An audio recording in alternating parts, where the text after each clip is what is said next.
That's what's happening in season 3. How does it start? Don't tell him to. Don't. Just a little. Just a little bit. It's like good cop, bad cop? You know what? I'm with Matt.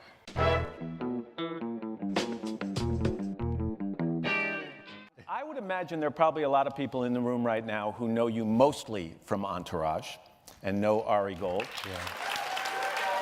And may be less familiar with Mr. Selfridge. So why don't we start there and tell me who he is. Who Mr. Selfridge is. Mr. Selfridge is an American from the Midwest.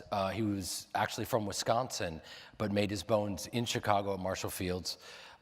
Didn't want to compete against Marshall Fields, so he jumped on a boat, which takes about 3 weeks to get to London at the turn of the century. Arrived, and at Oxford Street there was nothing there. And he decided to spend more money than you could ever imagine today on a store that shopping didn't exist at that time.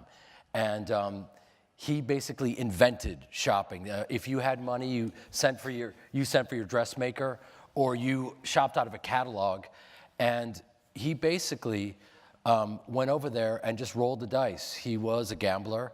He had a beautiful family and an incredible wife, Rose, and had a very colorful life that played out almost like a Greek tragedy. We were just talking about him backstage a second, and you used the term, he has a little P.T. Barnum in it.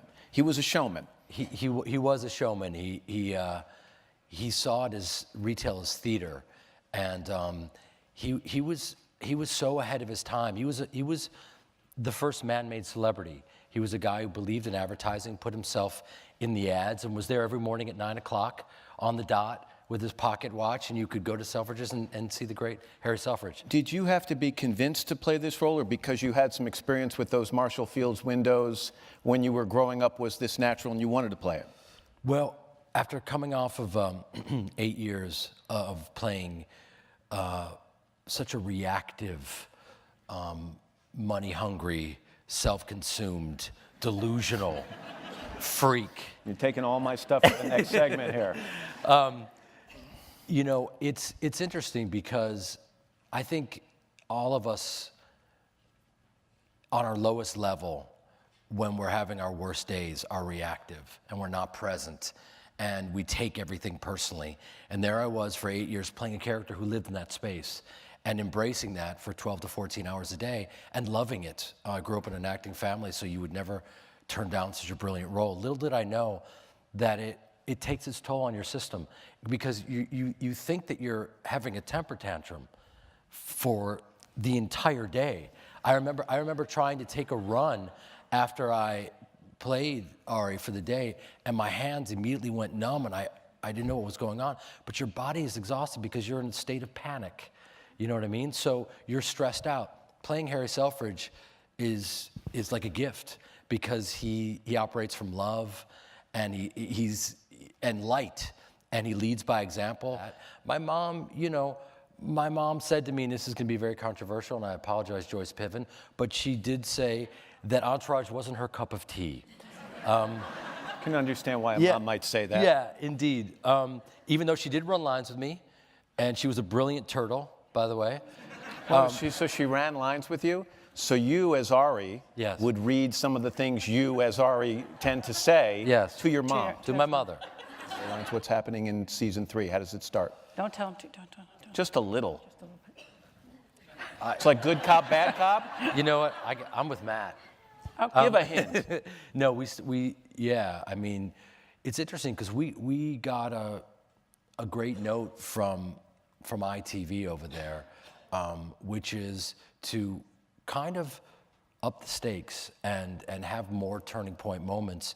And by the way, there's a great call in this acting form that I did called Commedia dell'arte, which is what informed me on how to play Ari Gold, which is one of 4 emotional states: happiness, sadness, anger, or fear. And one of the calls is don't burn your steps. In other words, let it play out and don't rush anything. And I think the Brits do that better than anyone. We did it really great the first 2 seasons.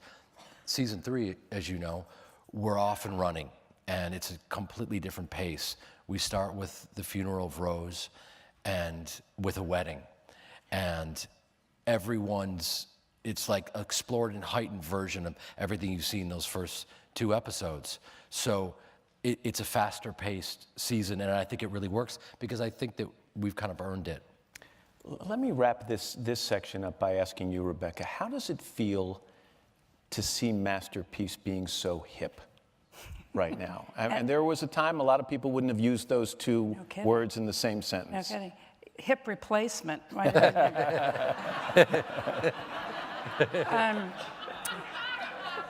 the line. That was pretty good. I like it. Yeah.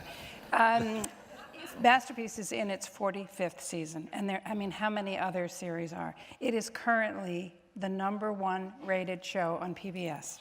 It has more viewers than any other show on PBS. So, how does it feel? It feels, lightning rarely strikes twice, and it struck about 3 times. Masterpiece. I've been doing this for 30 years, and to see it, it comes and goes, and we are now flying higher than we ever have. I think it's a perfect time for what we do because of the way people watch television. You can either sit together with your family in your nightie on Sunday night at 9 o'clock, or you can watch it as my daughter does on her computer, 3 or 4 weeks later and watch all 8 episodes of Mr. Selfridge. So I think thanks to Mr. Selfridge, Downton, Sherlock, we are in it for a long time. Maybe it's just that quality is always hip. And it always should was be. hip.